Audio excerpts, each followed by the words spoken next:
Jarraian, Izortze Santin, biokimika eta biologia molekularra saileko irakasle eta ikertzailea da, eta Biobizkaia Institutuko ikertzailea.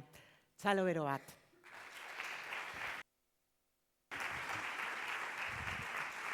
Bueno, kaixo arratsalde on danori, ni Izortze Santin naiz, eta hasi behar naiz onartzen ni ez naizela bat ere graziosoa. Orduan, ez espero monologo honetan gehiegi far egitea, bale?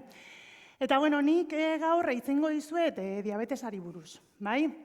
Ze berez, diabetesari asko dakigu, ez? Asko entzuten dugu, baina berez, diabetesa oso gaixotasun heterogeneoa dela ez dakigu gehienok. Eta horregatik gaur, honen inguruko zenbait azalpen emango dizkizuet. Eta hasteko, jakin nahiko nuke, zuek zenbat dakizuten diabetesari buruz, bai?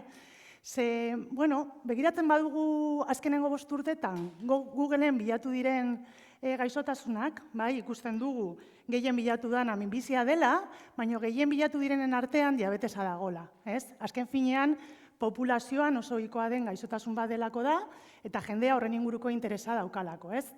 Orduan gustatuko litzaidake gaur, galdeketa txiki bat egitea, ez? Eta jolastuko dugu egia eta ala gezurra, bale? Orduan zuen laguntza behar dut, joko honekin aurrera egiteko, nik botako dizuet esaldi bat, eta uste baldin baduzu egia dela, zutik jarriko zarete. Eta uste baldin baduzue gezurra dela, eserita geratuko zarete. Ados? Parte hartu mesez, bestela ez du ezertarako balio. Ez da diabetesa esaten, diabetisa baizik. Nork uste du, hau egia dela, zutik. Eskerrik asko zutik jartzeagatik. Hau etortzen zai burura, zen nire amona eta nire aitona Kuenkakoa dira. Eta joaten zirenean analizi bat egitea esaten ziaten beti, ai, hija, lo que me ha subido la diabetis. Lo que me ha subido la diabetis. Ez da diabetis. Diabetesa da, baina esan beharra daukat, katalanez bai diabetisa esaten dela. Bai, orduan, esaldia baiezkoa izan daiteke Kataluniara joaten baldin bagea. Azukreazko jateak diabetesa eragiten du. Nork uste du hau egia dela, zutik? Nekien hau gertatuko zala. Ez eta bai, segun ze diabetes mota garatzen dugun. Normalean guk ez baldin badaukagu arriskuko genetika, azukrea jateagatik berez ez dugu diabetesa garatuko. Baina bada gero hitz egingo dugu hortaz, diabetes mota batean jaten duguna oso garrantzitsua da, eta noski, azukrea, grasak eta jaten baldin baditugu, normalean aukera gehiago izango ditugu diabetesa garatzeko. Diabetesa adinekoek bakarrik garatzen dute. Nork uste du hau egia dela? Oso ondo. Diabetesa ere umeetan agertu daiteke, batez ere gero hitz egingo dugun bat motako diabetesaren kasuan. Eta azkena, bat motako diabetesa eta 2 motako diabetesa gauza bera dira. Noski ez dira gauza. Bera, ez dira gauza bera, ez dira gauza bera eta izan ere horregatik dituzte izen ezberdinak. Orduan, guazen ikustera zer dan diabetesa. Normalean, guk odolean daukagu azukre maila normala, eta horrekin bizi gaitezke, lasai, ez dugu inolako arazorik, baina diabetesa garatzen dugunean edo diabetesa garatzen baldin badugu, gertatzen zaiguna da, odoleko azukre maila oso altua izaten dela. Eta galdera da, zergatik gertatzen da hau. Zergatik daukagu hainbeste azukrea odoletan. Badaukagu organo bat, pankrea, agian ez dena oso ezaguna, eta hor pankrean dauzkagu irlatxoak, direla gozoki hauek, kolorez ezberdinez osatutako irlatxo hauek. Eta hemen irlatxo hauetan ditugu zelula mota ezberdinak, eta horien artean ditugu beta zelulak. Eta beta zelulek egiten dutena da intsulina ekoiztu. Intsulina, seguro entzun dezutela, eta intsulina hau izaten da giltza bat. Zer egiten du giltza horrek? Giltza horrek egiten duena da, zerraia batean sartu, zeluletan dagoen zerraia batean sartu, eta intsulina zerraia horretan sartzen denean, zelulak ateak irekitzen dizkio azukreari. Azukre hori odoletik zeluletara joa, eta orduan zeluletan erregiten da energia lortzeko. Modu horretan, odoleko azukrea nolabait txikiagotzen da. Baina, dakizuen bezala, guk badaukagu sistema immunitarioa. Eta sistema immunitarioak laguntzen gaitu, kanpoko gauza arrotzetaz babesten, birusetatik, bakterioetatik eta bar. Bat motako diabetesean zer da gertatzen dena? Sistema immunitarioa txoratu egiten dela, ez dakiela zer egin, eta batean pentsatzen du pankreako beta zelula hauek arrotzak diela. Eta orduan egiten duena da, beta zelula horiek erasotu, zuntzitzen ditu, eta ondorioz ezin dugu intsulina ekoiztu. Ezin badugu intsulina ekoiztu, azukrea hau ezin da zeluletara sartu, eta orduan odolean geratzen da, eta hor kontzentrazioa igo egiten da.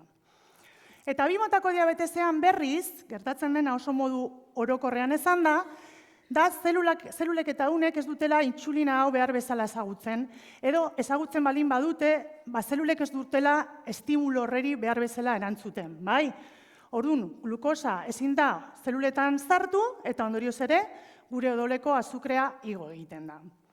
Gure laborategian batez ere interesatuta gaude bat motako diabetesean, Eta hor, zer da gertatzen dena, esan bezala, immunitate sistema txoratu egiten da, eta pankrearen kontra egiten du. Eta pankrea dago, ez mesedez, nire kontra ez.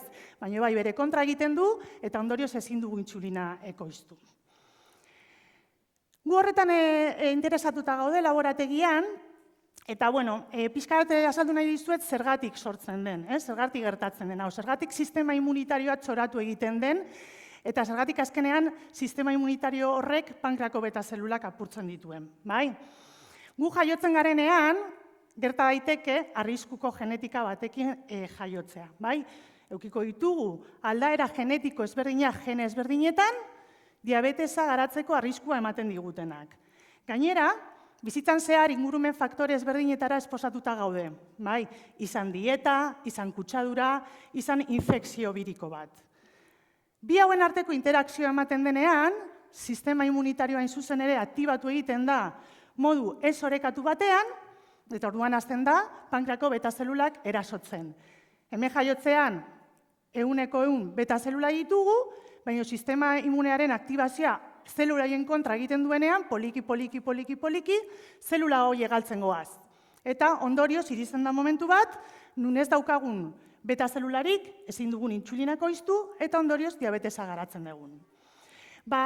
Hau hain zuzen ere, diabetesa garatzen dugunean, da guk ikusten dugun izeberraren tontorra. Sintomak agertzen direnean konturatzen gara diabetesa daukagula. Baina, aldez aurretik, inkluso urteak lehenago, hasten da prozesu hau ematen. Eta horregatik gu gaur interesatuta honetan.